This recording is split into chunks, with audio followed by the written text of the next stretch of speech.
Guys, so I am ready. तो मैं school के कपड़ों में हूँ एंड हमें जाना है पीटीएम के लिए। Today we are having PTM and at the same time कुछ रजिस्ट्रेशन का भी काम होने वाला है, तो उसके लिए भी आज my mom will be coming to the school and हमारे पेपर्स भी दिखाए जाएंगे। Let's go.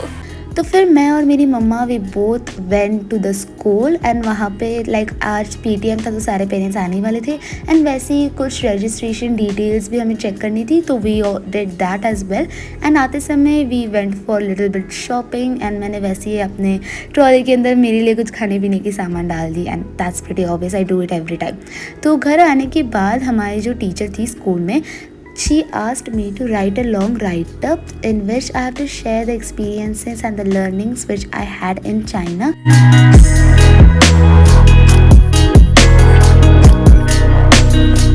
Hey guys, so I just now completed the write-up जो मुझे स्कूल में बोला गया था कि मुझे एक write-up लिखना है चाइना में मैंने क्या क्या सीखा, एक्सपीरियंसेस, लर्निंग्स के ऊपर।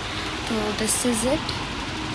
ये मैंने अभी जस्ट बैठे बैठे लिखा है, थोड़ी चैट जीपीटी की भी हेल्प ली and now I will sleep for some times because I am really very tired. उसके बाद आई स्लेप्ट फॉर बहुत ही ज़्यादा घंटों के लिए मैं सो गई थी because today also I was tired, क्योंकि कल रात को I uploaded the video late night and I slept at 2, तो मुझे पूरे दिन बस उबासी आ रही थी। I was really very tired and मुझे सोना था, तो आई जस्ट मेरा छोटा सा काम करने के बाद मैं जल्दी से सो गई एंड सोकर उठने के बाद तब तक इट वॉज़ अराउंड 7:30, तो 7:30 के आसपास मैं उठी वापस and after that I had something to eat. फिर मैं फाइनली बैठ गई पढ़ने के लिए and here I was doing the workbook first. तो मैंने जो कल पिछली वीडियो में I just left the workbook half only, तो मैंने उसके बाद जो राइटिंग सेक्शन था मैंने उससे डायरेक्टली स्टार्ट नहीं किया कि मेरा रीडिंग सेक्शन में भी कुछ क्वेश्चंस बाकी थे।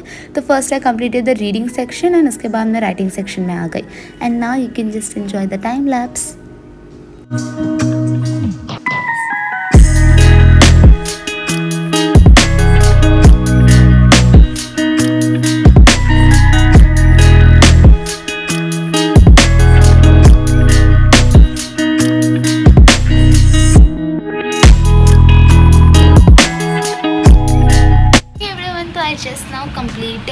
Finally completed HSK 3 का फर्स्ट चैप्टर की workbook and I just now did the writing section. Writing section जितना सोचा था उससे ज़्यादा इजी निकला, but I was not able to make जो सेंटेंसेस वाला पार्ट था, हमें वर्ड्स बनाने होते हैं, हमें कोई तो कैरेक्टर दिया होगा उससे हमें वर्ड्स बनाने, I was not able to do that. बस एक ही नहीं हुआ, बाकी सारे हो गए। तो या now I be starting with lesson 2। देखते कितना होता है लेसन 2 में। If I am able to do 1 dialogue then 1, 2 dialogue then 2। Let's go. तो as I completed the workbook मैं डायरेक्टली बैठ गई चैप्टर 2 को करने के लिए। तो चैप्टर 2 को करने से पहले मैंने थोड़ा चैप्टर 1 की जो वोकैबुलरी थी उसको थोड़ा रिवाइज़ कर दिया एंड टेक्स्ट बुक के पीछे ना कुछ इन्फॉर्मेशन दी थी, तो मैं बैठ गई उसे पढ़ने के लिए। फिर उसके बाद मैंने फाइनली स्टार्ट कर दिया था HSK 3 का चैप्टर नंबर 2 के साथ। तो चैप्टर नंबर 2 में मैंने सिर्फ फर्स्ट डायलॉग ही किया एंड आई मेड श्योर कि I do that dialogue pretty बहुत ही ज़्यादा अच्छे से अंडरस्टैंडिंग एकदम अच्छे से होनी चाहिए एंड आई मेक श्योर कि मेरी जो अंडरस्टैंडिंग है it's deep inside the core जाकर उस चीज़ को समझो। ऐसा मैं यूजुअली स्टडी करती हूँ। So I take a lot of time to just study only a single dialogue. Most of the लोग जल्दी एक डायलॉग को ख़त्म कर लेते हैं, but I take a lot of time, क्योंकि आई यूजुअली उसी के साथ साथ मैंने अभी एक नया पैटर्न स्टार्ट किया। जब मैं डायलॉग की सेंटेंसेस को कर रही होती हूँ उसी टाइम पर मैं I just do the grammar structures as well. तो मैं ग्रामर भी करती हूँ plus that I also do the dialogue. फिर उसके साइमल्टेनियसली दोनों काम हो जाते हैं, तो that's a pretty good thing to do. तो ना you can just enjoy the time lapse.